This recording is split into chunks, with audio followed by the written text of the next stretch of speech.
What's going on, guys? Today's review is going to be about something that I'm really excited for, which is the new 15-inch MacBook Pro with the Touch Bar.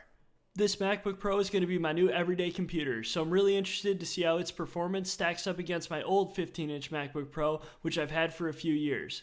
It's been a great computer, but it's starting to show its age a little bit, so I'm really excited to try out this new one. The only things included in the box with the computer is the USB-C cable, which is used for charging, and the power adapter. Apple made a lot of big and controversial changes to the MacBook Pro this year. It no longer has the MagSafe charging port, the HDMI port, the SD card slot, the Thunderbolt 2 ports, or the standard USB ports. All that's on the computer now is 4 Thunderbolt 3 USB-C ports and a headphone jack. A couple changes that they made to the computer I really like, such as the new trackpad, which feels like it's almost double the size of the previous trackpad, and the new keyboard, which takes a bit to get used to. Once you do, I think it's hands down a better keyboard. The new feature for the MacBook Pro that Apple's really advertising is the Touch Bar. The Touch Bar replaces the function keys. It's a Retina display with glass over the top, and it supports multi-touch.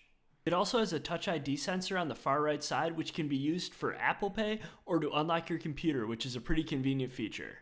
The cool thing about the Touch Bar is it can dynamically change and display different functions or information depending on the application that you are using. For example, if you're using Final Cut, it can give you options to trim your clips or scrub through your timeline. If you're in Safari, it'll give you shortcuts to your favorite websites. After using the Touch Bar for about a week now, one thing became clear to me, and that is the success or failure of the Touch Bar concept is going to really come down to the creativity and commitment of the software developers who make the applications that we all use on a daily basis. When you use the Apple apps like iMessage and you see the emojis on the top, you can see how it's a really cool concept and something that could catch on.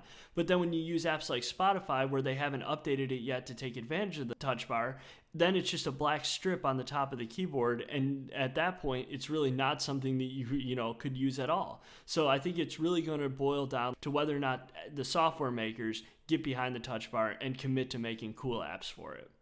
Cool features aside, the MacBook Pro for a lot of people is a tool, and the performance is the most important part. The model I have is the 2.7 GHz i7 processor with 16 gigs of RAM, a 512 gigabyte hard drive, and the Radeon Pro 455 graphics card, which has 2 gigabytes of memory. My older MacBook Pro is an early 2013. It has the 2.4 GHz Intel i7, 16 gigs of RAM, and the NVIDIA GeForce GT 650M. On paper, this new MacBook Pro should perform way better than my older model, but I wanted to run some tests to make sure and see how much better it really is. I ran Geekbench 4 on both computers to test the CPU and graphics performance of both models against each other.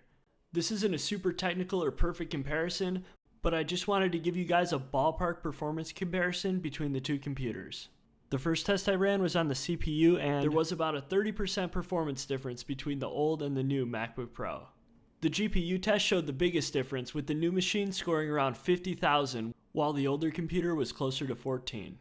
The GPU in the new MacBook Pro doesn't stack up that well against some of the better cards on the market today, but it's good to see a huge performance boost from the old model. The hard drive speeds for the new machine are literally off the charts. It stinks that you can't replace the RAM or the hard drive yourself, and their upgrades are really expensive, but at least the trade-off is the speeds you're able to get are pretty incredible. The Touch Bar is a really cool feature, and as more and more apps start to support it, I think it's going to get even better. There are definitely some big negatives and drawbacks to this laptop, but as always with Apple, they put a lot of attention into little details that are often overlooked by other manufacturers.